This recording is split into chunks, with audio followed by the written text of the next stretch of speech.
And Carl Paladino joins us tonight in the studio. Thank you very much for joining me. I appreciate it. So you're in Albany today, and it's an interesting time for you to be in Albany because all of a sudden we have Governor David Paterson weighing in on the race, and he says your position of trying to block this mosque proposed from near Ground Zero is, by using eminent domain, is not legally sound. What's your response to that? Well, he said that before. He said that I didn't understand the powers of the governor, and obviously he boned up a little bit after that tete-a-tete, and he recognized that he does have the power not to sign an extender. He does have the power to veto. He's suddenly recognizing he's had the power. I suggest he bone up on the eminent domain law also. Yes, I will use eminent domain. I will use eminent domain to shut down the mosque project. I don't care what stage it's at the time that I enter office, it will shut down. How about if it's open, finished, I doubt completed? whether you can knock a building down and build a brand new one in that period of time, but I will stop the mosque project. Okay, it's a matter of principle. Cordoba is a symbolic word. The word means conquest, it means triumph. And nobody is going to, nobody from Islam, okay, is going to build a symbol of triumph and conquest over the memory of our fallen people at the World Trade Center site or in the greater site that was affected by the dust, okay, containing the remains of a lot of our citizens. You know, this issue actually, at first it was Rick Lazio's issue. I mean, he was the first one to start talking about it. Well, no, I think it was Cuomo. He originally came out and said that it was freedom of religion, it's a non-issue. Bloomberg said that also.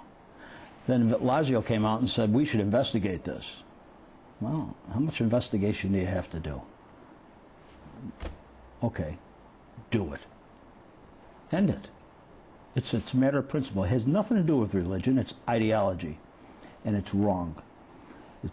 There's no justification whatsoever for it. Yeah, we could go in all the nonsense of finding out where the guy's getting his money and really what his philosophy is on life and whatever. But he spoke when he used the word Cordoba.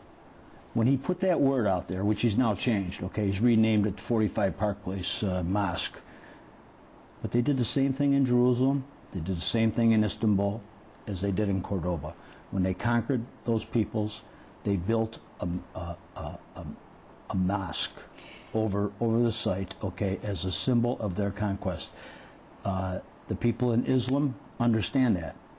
The American people didn't understand it until we've revealed it. Now, you know, Rick Lazio actually today put out, he's trying to take the issue back. I mean, what happened was you put out, because you can, you're going to spend your own money, you've spent $1.65 million of your own money, say you're going to spend up to $10 million, so you put out a radio ad about the mosque, casting this issue as a two-man race between yourself and Andrew Cuomo. Now today, we have Rick Lazio putting out a letter saying he wants to debate Andrew Cuomo. No mention of you anywhere around. He actually wrote a letter?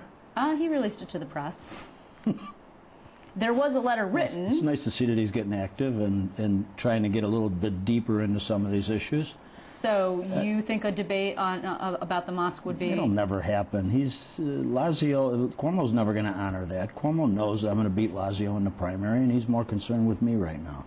You're going to be... How does Cuomo know that? Because of a Rasmussen poll that shows you 2 points ahead of him? The polls right now at a static point in time are not reflective of what's going to happen in the next couple of months. As people get to know us, as they get to understand our message, as they get to understand the message down in Long Island and in Staten Island and in the lower Hudson, like the message is understood in upstate New York right now, those poll numbers are going to change dramatically.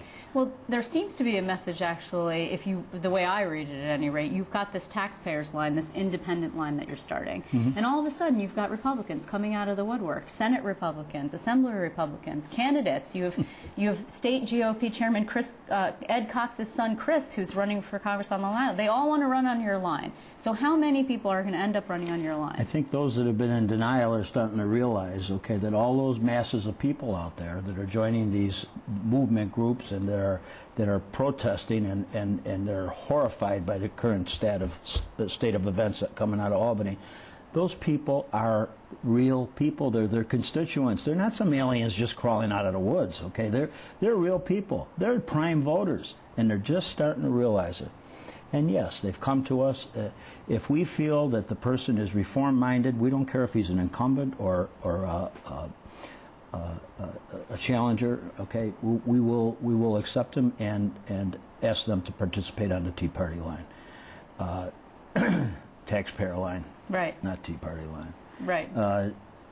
The taxpayer line is formed for the disaffected Republicans, Democrats, conservatives, and believe me, there's as many conservatives and Democrats as there are Republicans out there who have signed these petitions for us. Our petition drive is going awesome. But Ed There's Cox's 1,500 kid, people. Ed Cox's son. This is the very chairman who tried to prevent you. I mean, he didn't support you. He didn't want you to speak at the convention. I don't hold his son responsible for the actions of the father.